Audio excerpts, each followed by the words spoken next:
오늘 매일 성경 본문은 이사야 5장 18절부터 30절에 있는 말씀입니다. 먼저 본문 말씀을 읽도록 하겠습니다. 거짓으로 끈을 삼아 죄악을 끌며 술의 줄로 함과 같이 죄악을 끄는 자는 화 있을진저. 그들이 이르기를 그는 자기의 일을 속속히 이루어 우리에게 보게 할 것이며 이스라엘의 거룩한 이는 자기의 계획을 속히 이루어 우리가 알게 할 것이라 하는도다. 악을 선하다 하며 선을 악하다 하며 흑암으로 광명을 삼으며 광명으로 흑암을 삼으며 쓴 것으로 단 것을 삼으며 단 것으로 쓴 것을 삼는 자들은 화 있을진저. 스스로 지혜롭다 하며 스스로 명철하다 하는 자들은 화 있을진저. 포도주를 마시기에 용감하며 독주를 잘 빚는 자들은 화 있을진저. 그들은 뇌물로 말미암아 악인을 의롭다 하고 의인에게서 그 공의를 빼앗는도다.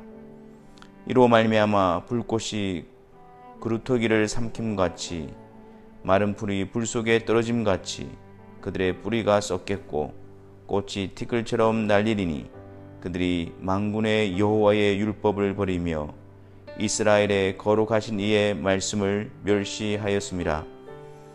그러므로 여호와께서 자기 백성에게 노를 바라시고 그들 위에 손을 들어 그들을 치신지라. 산들은 진동하며 그들의 시체는 거리 가운데에 분토같이 되었도다. 그럴지라도 그의 노가 돌아서지 아니하였고 그의 손이 여전히 펼쳐져 있느니라.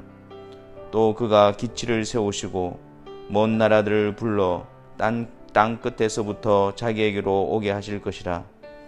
보라, 그들이 빨리 달려올 것이로되 그 중에 곰핍하여 넘어지는 자도 없을 것이며 조는 자나 자는 자도 없을 것이며 그들의 허리띠는 풀리지 아니하며 그들의 들매끈은 끊어지지 아니하며 그들의 화살은 날카롭고 모든 활은 당겨졌으며 그들의 말굽은 부싯돌 같고 병거 바퀴는 회오리 바람 같을 것이며 그들의 부르짖음은 암사자 같을 것이요 그들의 소리 지름은 어린 사자들과 같을 것이라.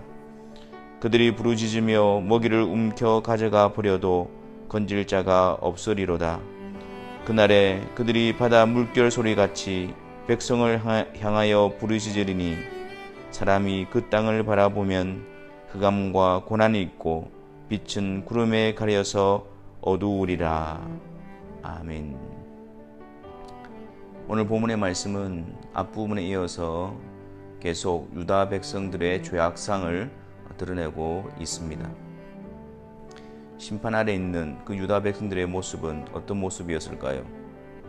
먼저 그들의 모습은 거짓으로 끈을 삼아 죄악을 끄는 것으로 묘사되고 있습니다. 거짓과 죄악에 아주 밀착되어 있는 모습이며 스스로를 속여서 죄악된 삶을 주도하는 모습이었습니다. 또한 악을 선하다 하며 선을 악하다 하며 흑암으로 광명을 삼으며 광명으로 흑암을 삼으며 쓴 것으로 단 것을 삼으며 단 것으로 쓴 것을 삼는 자들이라고 합니다. 참과 거짓, 선과 악을 바꾸어 버립니다. 하나님께서 선하다고 하신 것을 악하다 그러고 하나님이 악하다고 한 것을 그들은 선한 것이라고 하였습니다. 선악을 바르게 분별하지 못하고 아군과 적군을 식별하지 못하니까 점점 죄에 대해 더 익숙해지고 수치도 모르는 채 둔감해지고 결국 심판의 멸망을 향해 겁없이 달려가고 있었습니다. 그뿐만 아니라 선악과 광명과 흑암을 분별하지도 못하면서도 그들 스스로는 지혜롭다 하며 명철하다라고 생각하는 자들이었습니다. 이들은 선악, 흑암과 광명을 바꾸어 놓고 오히려 말하기를 그것이 바른 것이며 지혜로운 것이라고 내세우고 자랑하였습니다. 하나님을 부정하고 그의 말씀을 대적하는 것이 지혜로운 것이며 명철하다고 여겼기에 주의 말씀에 대적하는 일이 더욱더 그들 가운데 가속화되었던 것입니다. 또한 그들은 포도주를 마시기에 용감하며 독주를 잘 빚는 자들이라고 묘사하고 있습니다. 당시 유대 사람들은 대다수가 방탕한 삶을 살며 그와 관련해 어그러지고 그릇된 일들을 꺼리낌 없이 자행하였음을 보여줍니다. 뇌물로 말미암아 악인을 의롭다 하고 의인에게서 그 공의를 빼앗는 자들이었습니다. 여호와께서는 하나님의 정의와 공의를 바르게 나타내기 위해서 재판관들로 하여금 뇌물을 받지 말라고 하셨습니다. 뇌물은 밝은 자의 눈을 어둡게 하고 지혜자의 지혜를 흐리게 만들어버리며 죄인을 의인으로, 의인을 죄인으로 만들어버리기 때문입니다. 하나님의 정의와 공의를 위해서 뇌물을 받지 말아야 합니다. 그러나 유다 백성들은 하나님의 말씀대로가 아니라 하나님의 정의와 공의대로가 아니라 뇌물로 문제를 해결하려고 했으며 관리들은 뇌물 받기에 급급했습니다. 그러니 어찌 그들 가운데 하나님의 정의와 공의가 바르게 실행될 수 있었겠습니까? 이렇게 유다 백성의 전반에 걸쳐 있는 신앙과 도덕의 타락의 모습을 보여주는 네 가지의 악행을 살펴보았습니다. 이로 말미암아 필연적으로 하나님의 심판이 그들에게 임하게 되는 것입니다. 불꽃이 그루터기를 삼킨 같이 마른 풀이 불 속에 떨어짐 같이 그들의 뿌리가 썩겠고 꽃이 티끌처럼 날리게 될 것이라고 합니다. 그들에게 임할 심판은 완전한 멸망을 초래하게 될 것입니다. 그들이 이렇게 된 이유가 무엇일까요? 그것은 바로 만군의 여호와의 율법을 버리며 이스라엘의 거룩하신 이의 말씀을 멸시하였기 때문입니다. 하나님의 백성들은 주의 말씀을 가까이 하며 그 말씀 앞에서 회개하고 돌이키며 그 말씀을 순종하는 발걸음이 되어야 합니다. 이 일을 게을리하고 이 일에 관심을 가지지 않을 때에, 열심을 내지 않을 때에 우리 안에 죄악의 모습이 더욱 강해지고 우리를 강력하게 지배하게 되는 것입니다. 주의 말씀으로 겸비함이 곧 은혜입니다. 주의 말씀으로 자신을 점검하고 돌이키는 것이 복입니다. 주의 말씀을 자신의 발의 등으로 삼고 길의 빛으로 삼는 자들이 지혜롭고 명철한 자들입니다.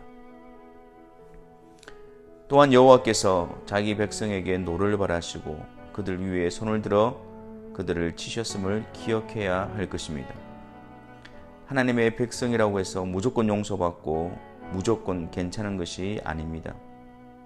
하나님의 백성이기에 하나님께서 간섭하십니다. 거룩하신 하나님의 손이 그들과 함께 하십니다. 진정한 하나님의 백성이며 하나님의 인도하심이 있다면 말씀을 경히 여기거나 죄악 가운데 안주하며 자신을 방종에 방임할 수 없는 이유입니다. 하나님께서는 유다를 심판하시기 위해서 이방 나라들을 모으십니다. 지금 당장 아무런 일이 일어나지 않는다고 해서 심판이 없을 것이라고 속지 마십시오. 하나님의 심판이 선포되는 그때 유다는 오히려 암몬을 정벌하는 등 이전보다 더욱 부강하여지기까지 하였습니다. 그들은 더욱 교만해져서 돌이키기는커녕 더 죄악 가운데 담대해졌으며 하나님의 심판에 대해 불신하고 조롱하기까지 했습니다. 심판의 부재가 아니라 그들로 하여금 심판에 대처하지 못하게 함입니다. 하나님의 심판을 피하지 못하게 하기 위해서 무감각하게 하며 보지 못하게 하며 듣지 못하게 하며 자기 생각에 속아 계속 그 죄악의 자리에 머물러 있게 하는 것입니다. 죄악에 둔감해지고 안일해지고 익숙해지고 있다면 두려워해야 합니다. 정말 괜찮은 것이 아니라 심판의 자리에서 더 굳어지고 있는 것입니다. 죄에 대해 우리의 강박함, 고집스러움, 무뎌짐, 교만, 아니라 우리는 여기에 주의를 기울여야 합니다. 하나님의 심판은 보라 그들이 빨리 달려올 것이로되 아주 긴박하게 손쓸 틈도 없이 다가오고 있습니다. 그날에는 그 어떤 자비와 긍휼도 없을 것입니다. 흑암과 고난만 있을 것이고 빛은 구름에 가려서 어둡게 될 뿐입니다. 헛된 확신은 오히려 하나님의 심판에 대해 무디게 할 것입니다. 하나님의 심판에서 벗어나지 못하도록 사로잡고 있는 올무가 될 것입니다. 성령께서 우리 안에 지혜와 명철을 다하여 주셔서 우리 안에 심판 아래 있는 모습이 아니라 하나님의 백성으로서의 모습이 더욱 분명하게 풍성하게 드러날 수 있도록 하나님의 말씀을 귀히 여기고 그 말씀을 따라가는 복된 발걸음이 되기를 주님의 이름으로 기도합니다. 기도하겠습니다. 사랑의 하나님, 우리의 죄악된 모습과 강팍한 모습을 통해서 하나님의 심판이 합당함을 고백합니다. 하지만 성령께서 우리 안에 지혜와 명철을 다하여 주셔서 하나님의 말씀을 통해서 심판받는 자들의 모습이 아니라 그리스도 안에서 의롭게 되어주고 하나님의 백성된 자로서의 특징과 구별됨이 우리 가운데 풍성하게 드러나게 하여 주옵소서. 이 일에 우리의 마음을 다하고 힘을 다하고 사모하며 갈급하는 주의 사랑하는 백성들이 되게 하여 주옵소서. 예수 그리스도의 이름으로 기도하옵나이다. 아멘.